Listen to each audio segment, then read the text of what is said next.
فأنا ناصح لإخواني بالصدع بالحق تبيض وجوههم. السكوت في مسألة الحزبية يضرها، فاصدع بما تؤمر وأعرض عن المشركين. سلامي على دماج ورجالها والشيخ يحيى ودار العلم يا سعد بانيها. بسم الله الرحمن الرحيم. الحمد لله ونستغفره ونعوذ بالله من شرور انفسنا وسيئات اعمالنا. من يهده الله فلا مضل له ومن يضلل فلا هادي له. أشهد أن لا إله إلا الله وحده لا شريك له وأشهد أن محمدا عبده ورسوله صلى الله عليه وعلى آله وأصحابه ومن تبعهم بإحسان إلى يوم الدين. أما بعد.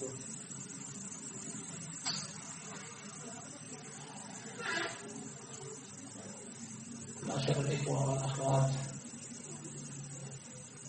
kita lanjutkan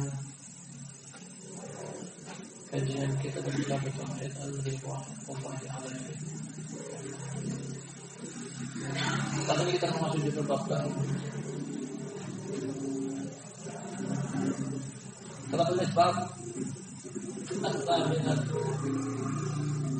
wa salatu bab yang ke-38. Terkadang beliau memiliki tenang menjadikan judul bab langsung pada potongan ayat. Yang intinya kita akan menjadi dalil terutama pada dalil yang paling pertama sebagai inti dari judul bab. Terkadang hal semacam ini juga dilakukan oleh Imam Bukhari rahmatullahi alaihi dalam kitab Sahih Bukhari. Dia memiliki pelajaran kepada kita bahwasanya biarlah kita menyimpulkan tentang apa isi kandungan dari bab.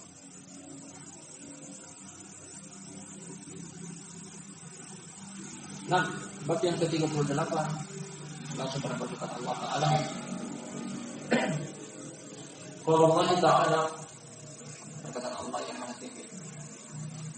Alam tara ila alladziina yaz'umuna annahum amanu bima unzila ilaika wa ma unzila min qablik yuriduna an yatahakamu ila taghuti wa qad umiru an yakfuru bih wa yuridu syaitanu an yudillahum dhalalan ba'ida. Wa idza qila lahum ta'alu ila ma anzalallahu wa ila ar-rasul ra'aital munafiqina yasudduna 'anka sududa. Fa kaifa idza asabathum musibatun bima qaddamat aydihim thumma ja'uka yahlifuna billah in aradna illa ihsanan wa tawfiqan.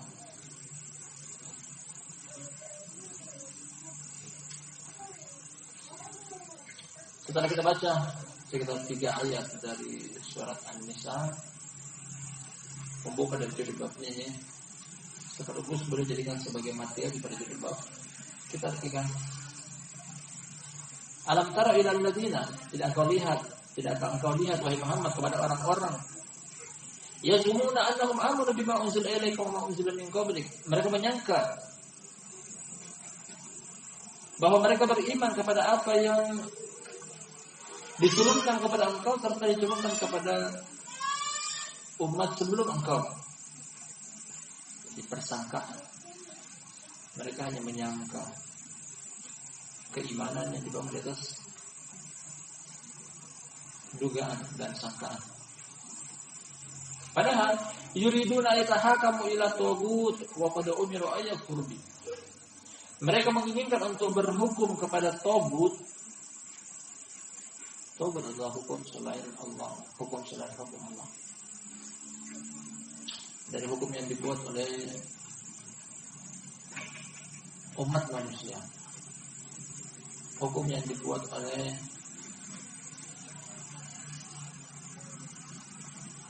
makhluk. Padahal mereka telah diperintahkan untuk mengingkari. Mereka diperintahkan untuk mengingkari tagut. Mereka diperintahkan untuk berhukum kepada hukum Allah saja. Wa yuridu syaitan ayyudillahum dhalalan ba'ida, dan syaitan menginginkan untuk menyesatkan mereka dengan kesesatan yang nyata. Syaitan yang menginginkan mereka untuk berhukum kepada selain hukum Allah, berhukum kepada tagut. Lanjut ayatnya. Wa idza qila lahum, apabila dikatakan kepada mereka, ta'alu ila ma anzalallahu wa ila rasul, kemarilah, ayo kita berhukum kepada apa yang Allah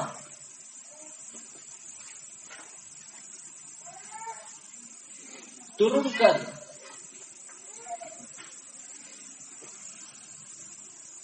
Ayo berhukum kepada Allah, ayo berhukum kepada Rasul. Apa yang Allah turunkan kepada Rasul. Ra'aital munafiqin yasudduna anka sududa. Para munafik menghalangi engkau dengan sebenar-benar penghalangan. Fakaifa idza asabatuhum musibatun bima qaddamat aydihim, maka bagaimanakah seandainya tertimpa kepada mereka musibah karena buah dari tangan mereka sendiri, musibah yang berasal dari perbuatan tangan mereka sendiri. Tsumma ja'uka yahlifuna billah, kemudian mereka datang kepada engkau bersumpah dengan nama Allah, in aradna illa ihsana wa taufiqa, tidaklah kami inginkan kecuali kebaikan dan mencari kebenaran. Itu sampai di sini. Tentang 3 ayat dari surat An-Nisa yang boleh dijadikan sebagai materi pada judul bab. Ada beberapa hal yang bisa kita simpulkan dari ayat ini. Namun paling besarnya adalah kita jadikan sebagai pokok pembahasan pada judul bab tentang berhukum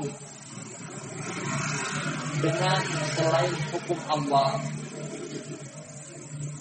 Berhukum dengan selain hukum Allah, pertanyaannya, apakah boleh?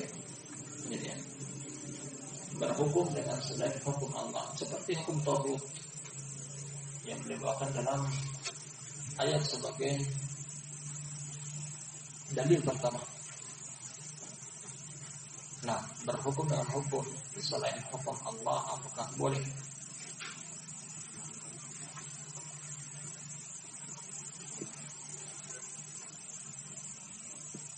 Kita kesinggung dulu karena ini merupakan materi pada judul bab. Kemudian kita akan ambil nanti berkaitan juga dengan ayat-ayat yang lainnya.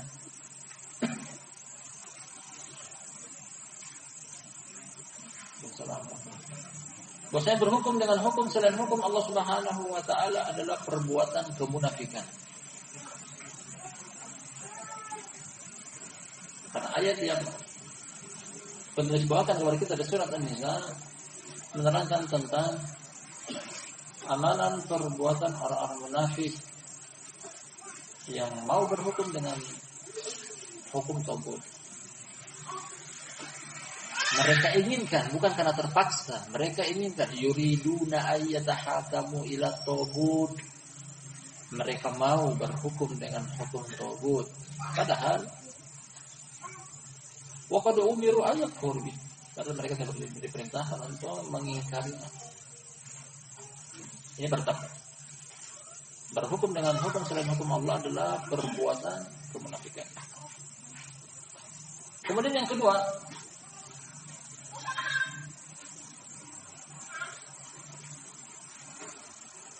berhukum dengan hukum selain Allah menafikan keimanan.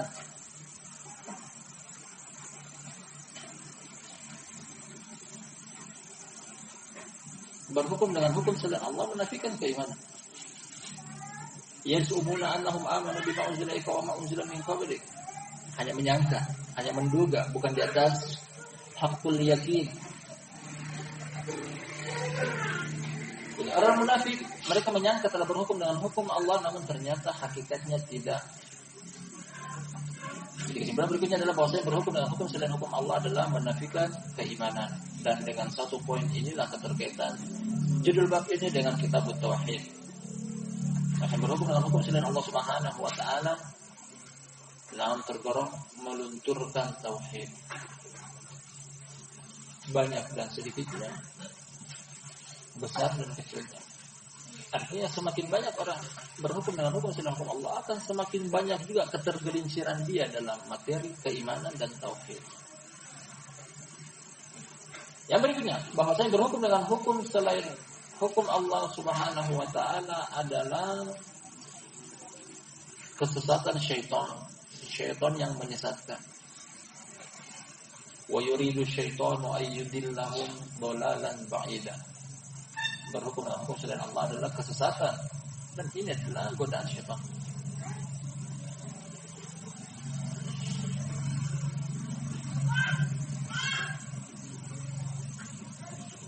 Kemudian berikutnya juga yang kita petik dari ayat, pernah kita dapatin yang dari ayat-ayat yang lainnya atau dalil-dalil yang lainnya. Masih tentang pokok dari judul bab adalah buah hasil dari tidak berhukum dengan hukum Allah akan tertimpa musibah. Buah hasil dari tidak berhukum dengan hukum Allah adalah apa itu? Akan ditimpa musibah. Akan ada ganjarannya, akan ada balasannya.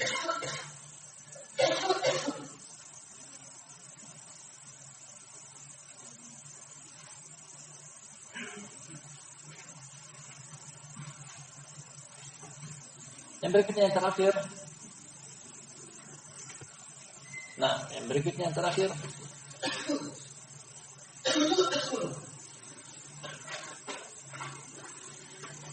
Sebagaimana orang yang berhukum dengan hukum selain Allah adalah godaan syaitan. Dia menyangka itu adalah betul.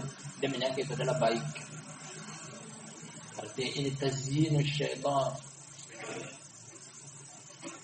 Ini adalah hias-hiasan syaitan. Dia berhukum dengan hukum selain hukum Allah, dia menyangka itu adalah baik. Dan dari perkataan Allah, para munafik menyangka in aradna illa ihsanan wa taufiqa. Tidaklah kami inginkan kecuali kebaikan, ketepatan dalam kebenaran.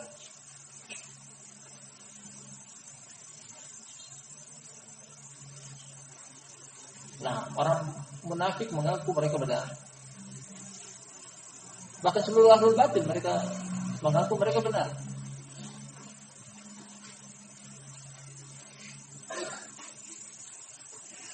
Kata Allah Subhanahu wa taala, "Wa qalatil yahudu wan nasara nahnu abna'ullahi wa ahibba'uh."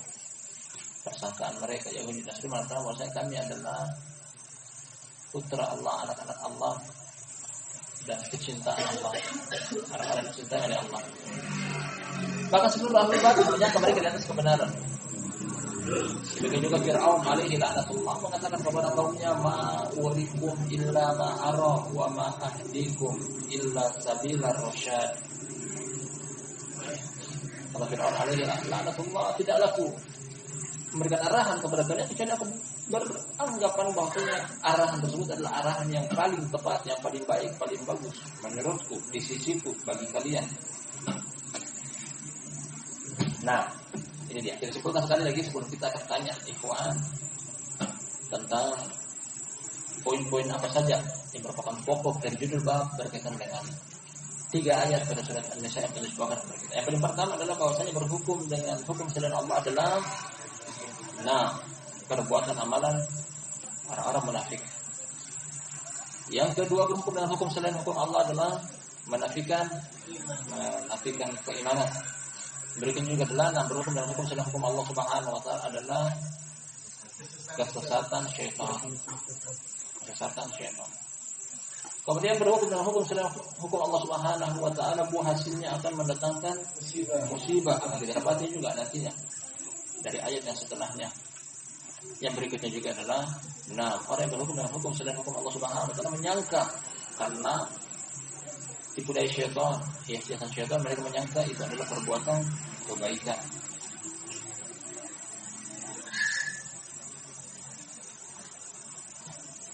Kita kembali ke judul bab.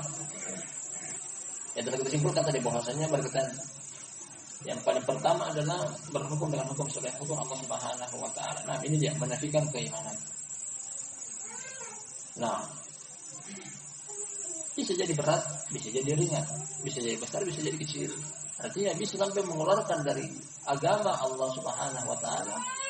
Bisa juga hanya hilang kesempurnaan keimanan. Artinya bisa tergolong dalam syirik akbar atau syirik asghar. Tergantung dari amal perbuatannya, dilihat dari amal perbuatan penyelisihan dia terhadap hukum Allah Subhanahu wa taala tersebut. Dikarenakan barakallahu fikum jami'an datang ayat yang menafikan tentang orang-orang yang berhukum dengan hukum selain Allah Subhanahu wa taala pada tiga derajat tingkatan. Di antaranya adalah kata Allah Subhanahu wa taala, "Wa man lam yahkum bima anzalallahu fa ulaika humul kafirun." Dari surat Al-Maidah. Satu ayat setelahnya lagi berbunyi, "Wa man lam yahkum bima anzalallahu fa ulaika humul zalimun." Dua ayat setelahnya berbunyi juga, "Wa man lam yahkum bima anzalallahu fa ulaika humul fasiqun." Tiga ayat secara berturut-turut, barang siapa yang tidak berhukum dengan hukum Allah maka dia adalah kafir, maka dia adalah zalim, maka dia adalah fasik. Jadi yang berhukum dengan hukum selain hukum Allah Subhanahu wa taala tidak pada satu derajat tingkatan yang sama. Bahkan terkadang tergolong kekafiran, keluar dari agama Islam. Terkadang kedzaliman bersamaan dengan ada asal muasal keimanan. Pokok keimanannya masih ada, namun tergolong perbuatan kedzaliman. Terkadang juga sampai pada tingkatan kefasikan, keluar dari hukum Allah Subhanahu wa taala. Dan sini kita simpulkan bahwasanya tergantung dari amalannya, kita tengok perbuatannya seperti apa dia menjadi syirik Allah Subhanahu wa taala. Syirik akbar atau syirik asghar.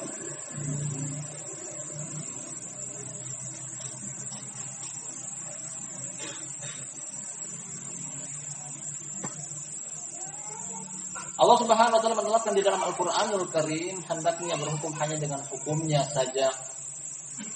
Dengan hukum Allah tabaraka wa taala. Inil hukmu illa lillah. Amara alla ta'budu illa iyyah. Inil hukmu illa lillah. Innafiyah. Mal hukmu illa hukmullah. Tidak ada hukum kecuali hukum Allah. Dari sisi yang berlaku, yang paling baik, yang paling pantas untuk diterapkan hanya hukum Allah Subhanahu wa taala. Hukum yang paling adil, hukum yang paling tepat. Kenapa demikian? Karena kata Allah Subhanahu wa taala, "Ala ya'lamu man khalaqa wa huwal latiful khabir." Allah yang menciptakan makhluknya, Allah pula yang paling tahu tentang hukum apa yang tepat, pantas, sesuai, cocok bagi ciptaannya. Nah, terkadang sebagian orang membuat hukum, peraturan, perundang-undangan, tata tertib bisa jadi cocok di satu lokasi, belum tentu cocok di lokasi yang lainnya. Bisa jadi cocok dan tepat di satu waktu, belum tentu cocok dan tepat di waktu yang berbeda. Namun hukum Allah Subhanahu wa taala selalu tepat, selalu betul dan benar, kapanpun, dimanapun, dan bagaimana.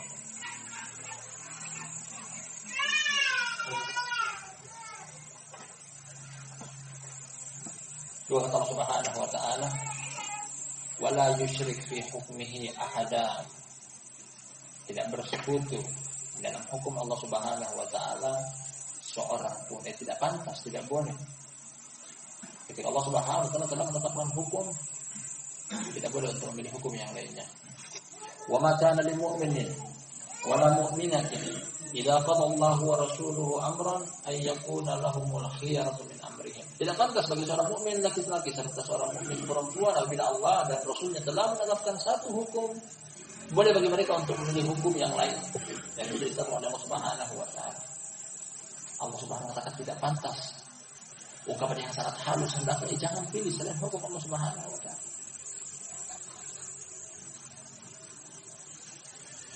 Nah, ini mukadimah pembuka dari jilbab kita tentang berhukum dengan hukum selain hukum Allah Subhanahu wa taala. Nah, bisa terjerumus ke dalam kesyirikan, menggugurkan kemurnian tauhid seseorang.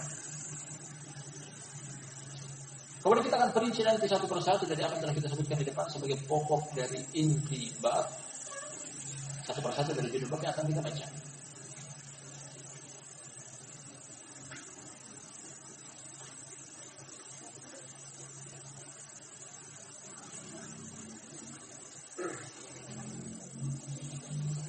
Kita lanjutkan Wa qauluhu. Nada sama yang berikutnya. Wa idza qila lahum la tufsidu fil ardi qalu innama nahnu muslihun. Lanjutan ayatnya ala innahum humul mufsiduna walakin la yashkurun. Kata Allah Tabaraka wa Ta'ala pada ayat yang ini, surat Al-Baqarah. Apabila dikatakan kepada mereka, yakni orang munafik. Apabila dikatakan kepada mereka yang orang munafik, masih berkaitan ayat di atas orang munafik, ini juga orang munafik. La tufsidu fil ard, janganlah kalian melakukan kerusakan di permukaan bumi.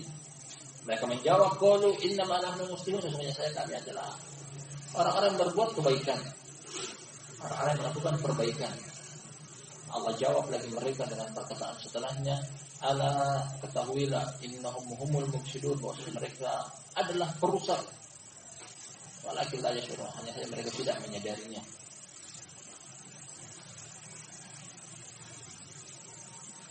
Kita baca ayat yang kedua.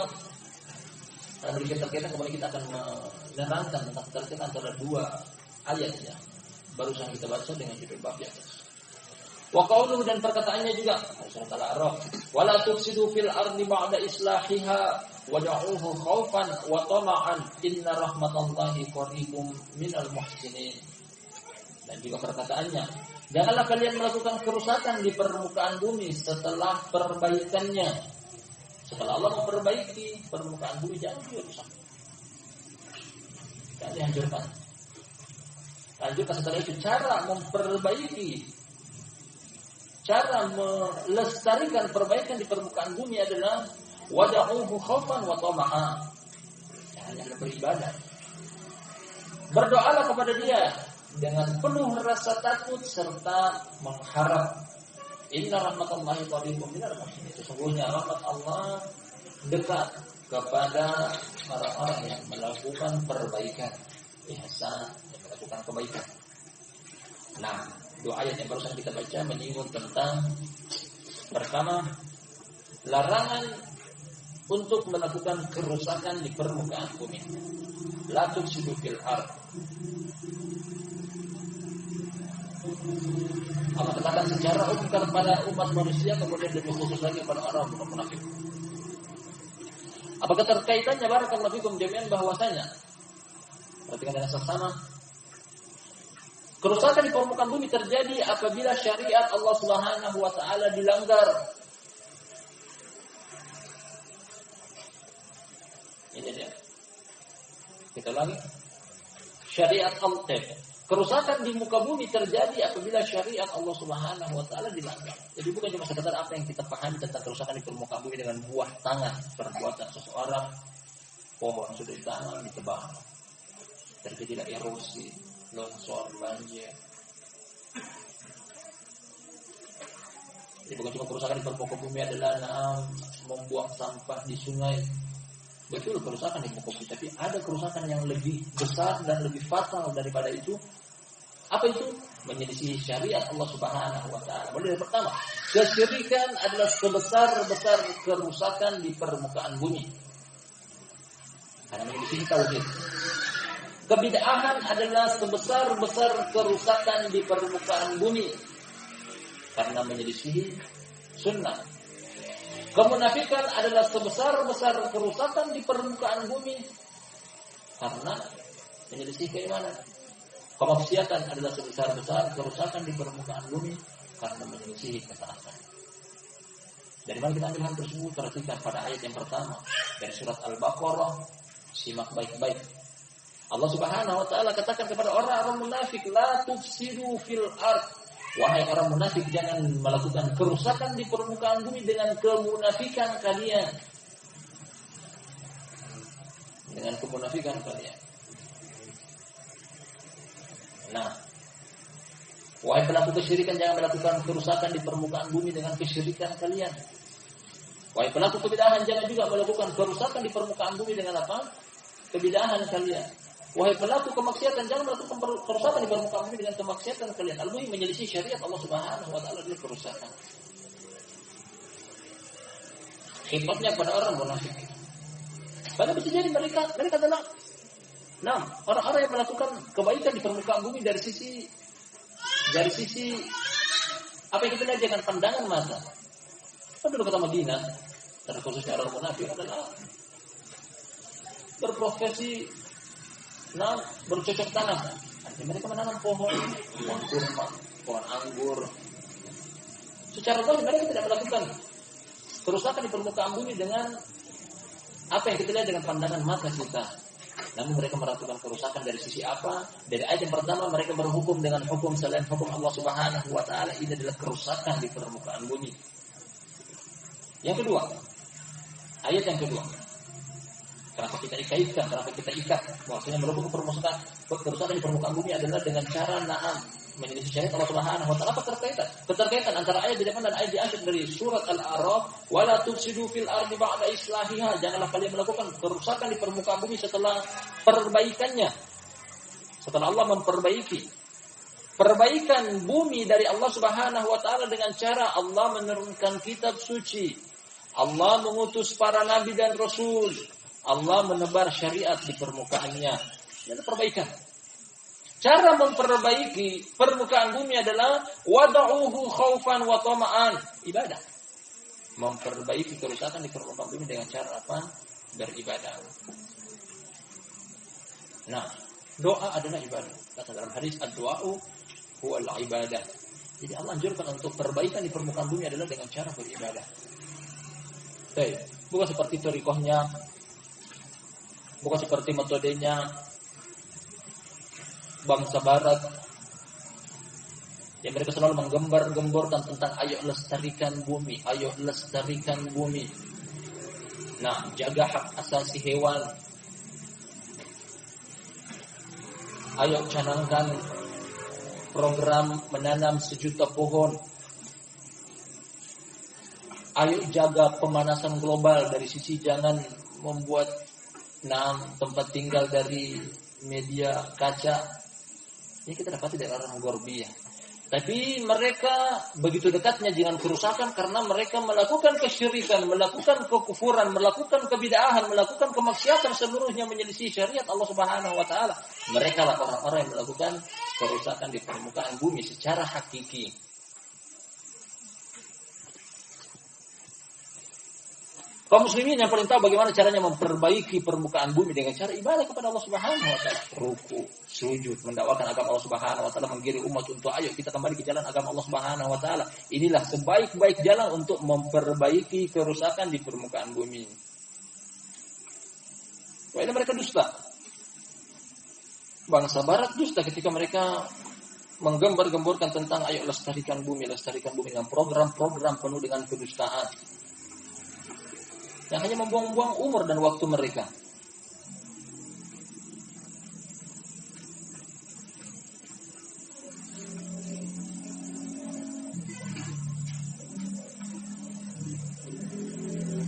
Ini adalah kaum muslimin subhanallah beliau ajarkan kepada kita tentang satu bab yang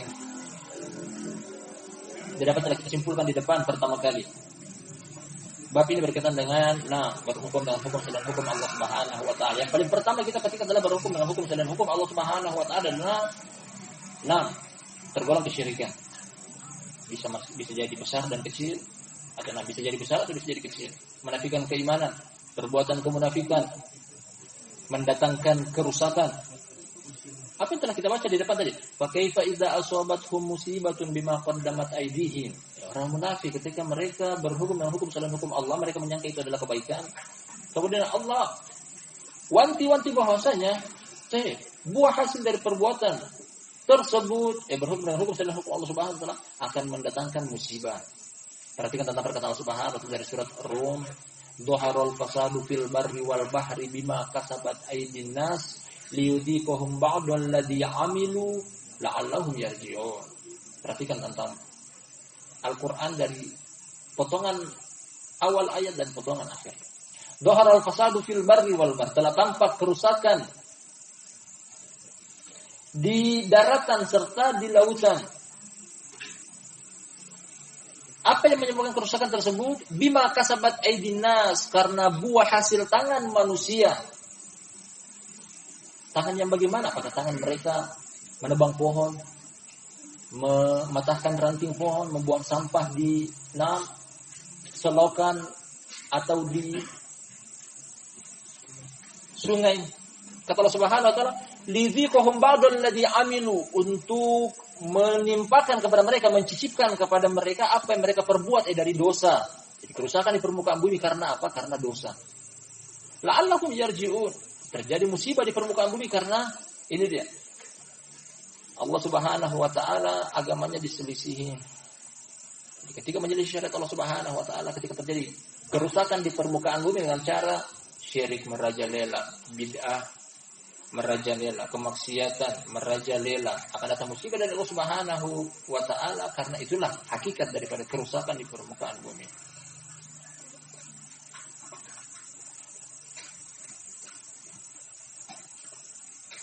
Program ulama ahlu sunnah lebih tepat untuk amalkan daripada program yang dicanangkan oleh sebagian pemerintah.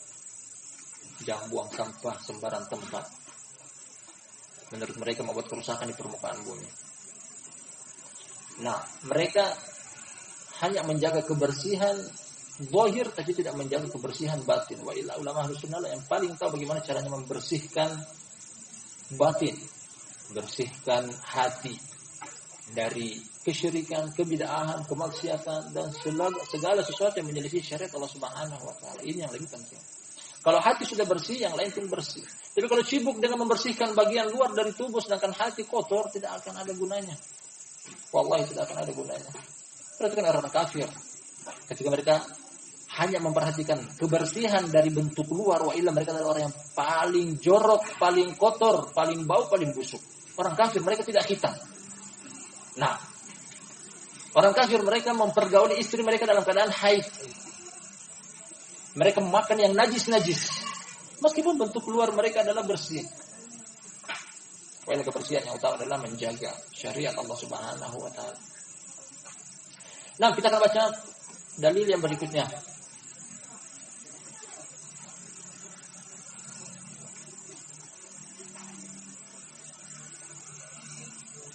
Kita simpulkan dulu bahwa dari dua ayat yang barusan kita selesai darinya, tentang berhukum kepada selain hukum Allah Subhanahu wa taala adalah perbuatan kerusakan di permukaan bumi.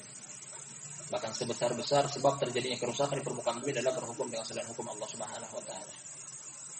Berhukum dengan hukum tata tertib, perundang-undangan, dustur yang dibuat oleh manusia, yang dibuat oleh makhluk, tapi ternyata menyelisih syariat Allah Subhanahu wa taala, bahkan ini adalah sebesar-besar kerusakan.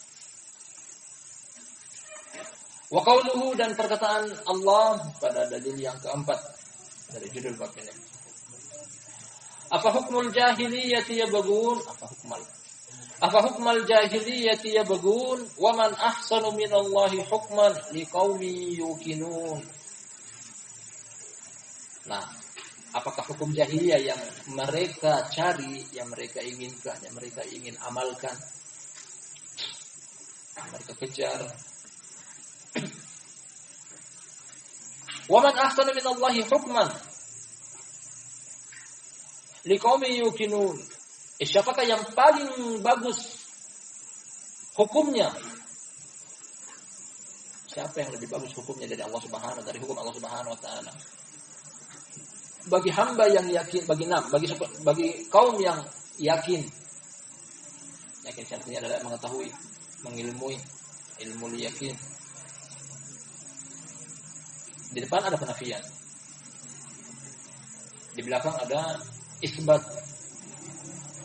Apakah hukum jahiliyah yang kalian inginkan? Ini bentuk celaan, pertanyaan. Nah, dengan bentuk celaan. Namanya soal taubih.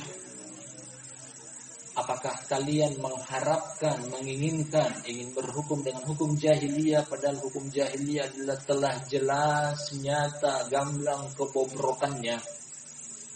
Hukum jahiliyah yang mana yang ingin kalian pakai? Karena hukum jahiliyah artinya adalah hukum bisa jadi berlaku pada satu tempat, belum tentu berlaku pada tempat yang lain.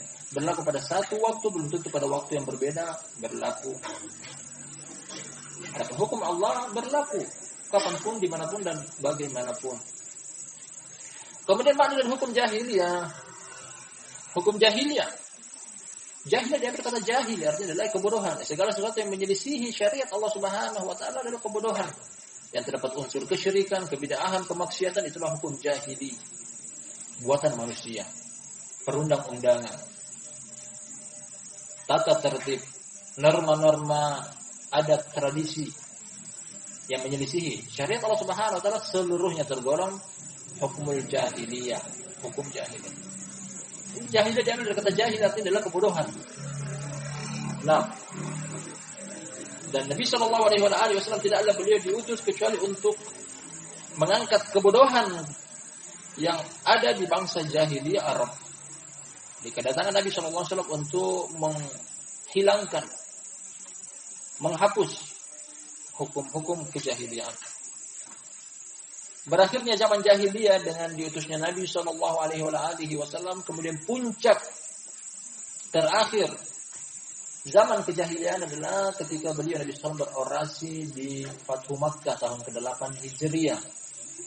Ketika beliau mengatakan kullu amrin jahiliyatin tahta qadamai hatain maudu'un, segala perkara jahiliyah aku pijak di bawah kedua kakiku ini. Nah, perkara jahiliyah terputus, zaman kejahiliaan berakhir dengan diutusnya Nabi sallallahu alaihi wasallam. Puncaknya adalah ketika Allah menangkan beliau di perebutan kembali kota Makkah tahun ke-8 Hijriah. Tinggal kita ikutkan apa-apa saja yang tergolong hukum jahiliyah, segala sesuatu yang menjadi syariat Allah Subhanahu wa taala dari buatan manusia, buatan makhluk. Dari perundang-undangan yang dibuat oleh makhluk yang menjadi syariat Allah Subhanahu wa taala. Kalau kita tengok lagi lebih mendalam bahwa hukum Allah lah hukum yang paling adil dibanding dengan hukum yang lainnya, namun tidak adil Allah.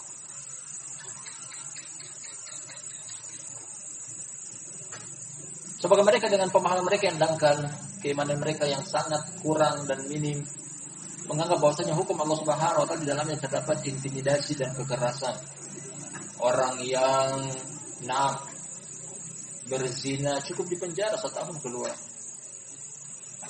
Kaidah hukum Allah orang yang berzina. Kalau muhsan dirajam sampai mati. Yang masih lajang, gadis atau bujang dicambuk 100 kali kemudian diasingkan dari pemukiman kaum muslimin. Wah, ini hukumlah yang paling adil. Kalau tidak dihukum, kalau tidak diterapkan dengan demikian akan merajalela yang namanya kemaksiatan dan perzinahan. Karena Allah Subhanahu wa taala menerangkan tentang perzinahan, makanya pantas dihukumi dengan hukum rajam. Wala taqrabuz zina innahu kana fahishatan wa sa'a sabila. Janganlah kalian dekati perzinahan karena itu adalah perbuatan kekejian dan seburuk-buruk jalan hidup. Seburuk-buruk jalan hidup. Jangan pernah engkau menyangka kalau engkau melakukan perzinahan hanya engkau saja yang akan merasakan dampak buruknya, bahkan seluruh umat merasakan dampak buruknya. Siapa yang engkau berzina dengan dia? Anak gadis orang, dia akan kehilangan kehormatannya. Kemudian membuat anggota keluarganya pun merasa malu. Anak dia telah dilecehkan. Kemudian kalau seandainya anak perempuan orang tersebut hamil, anaknya pun disilahkan dengan anak yang bahasa kita anak haram. Kemudian tetangga-tetangga dia pun akan menilai bahwasanya orang ini adalah pezina dan seterusnya. Bukan cuma pelaku pezina saja yang akan merasakan buruknya dari perzinahan, bahkan umat seluruhnya. Anak tersebut yang tidak ada dosa lagi dari hasil perzinahan akan terus digunjing, akan terus jadikan bulan-bulanan bahan ejekan oleh bahwasanya engkau lahir dari hasil zina dan seterusnya. Innahu kana fahishatan wa sa'a sabila. Makanya hukum Allah tepat ketika orang berzina dan dia telah muhsan rajam, hilangkan nyawanya. Karena terjaga kehormatan umat, terjaga anak gadis orang, terjaga kaum muslimah. Wanita-wanita kaum muslimah agar tidak terjadi lagi. Dengan dirajam akan dapat efek jerah. Demikian juga orang yang mencuri, paling tepat hukum Allah Subhanahu wa taala dipotong tangan. Begitu banyak pencurian di luar sana. Karena tidak ada tegaknya hukum Islam, hari ini mencuri, besok di penjara 1 bulan, 2 bulan, 3 bulan, keluar penjara mencuri lagi. Makanya kata Nabi sallallahu alaihi wasallam ketika terdengar bahwasanya seorang wanita Yahudi yang dia mencuri. Wanita Yahudi ini dia dari kalangan pembesar. Kemudian orang-orang Yahudi menegakkan hukum bahwasanya yang mencuri hanya digiring dengan kendaraan kuda, kemudian diposisikan duduk belakang, berbalik arah dengan kendaraan kuda. Kalau kendaraan kuda ke depan, wajahnya di ke belakang. Kemudian diarah keliling kampung sambil dihitamkan wajahnya, mengatakan bahwasanya si fulana pencuri, si fulana pencuri. Ini hukum yang diterapkan oleh kaum Yahudi. Nabi SAW mengingkari hal tersebut, kemudian sambil mengatakan, wallahi law kanat Fatimatu bintu Muhammadin saraqat laqata'tu yada. Demi Allah, seandainya Fatimah putri Muhammad dia mencuri, aku akan potong juga tangannya. Bentuk keadilan. Bahwasanya seandainya putriku sendiri mencuri, aku akan potong tangannya. Untuk menegakkan hukum Allah Subhanahu wa taala sepertinya. Karena apa? Agar ada efek jerah. Ada efek jerah. Kasihan sebagian orang sudah capek mengais rezeki, dia simpan di tempat yang aman, datang seorang mencuri harta dia. Bukankah ini termasuk kezaliman? Hukum Allah lah yang paling adil. Dari apa yang barusan kita baca, apa hukum al-jahiliyah ya begun? Celah dari Allah Subhanahu wa taala pertama pada potongan ayat yang berhukum dengan hukum selain hukum Allah Subhanahu wa taala adalah jahiliyah. Katakan dengan lantang bahwasanya dia adalah orang jahil ketika berhukum dengan hukum selain hukum Allah Subhanahu wa taala. Kemudian di akhir ayat penetapan bahwasanya sebaik-baik hukum yang ada adalah hukum Allah. Karena Allah yang menciptakan manusia, Allah juga yang paling tahu tentang hukum apa yang pantas untuk diterapkan kepada mereka.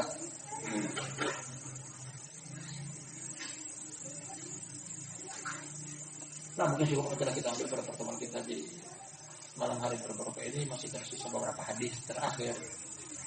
4 ayat telah kita baca. 1 sebagai pembuka, 3 sebagai lanjutan. Masih tersisa sekitar 6 beberapa hadis lagi, insyaallah pada lain waktu dan kesempatan. Terima kasih banyak atas kehadirannya.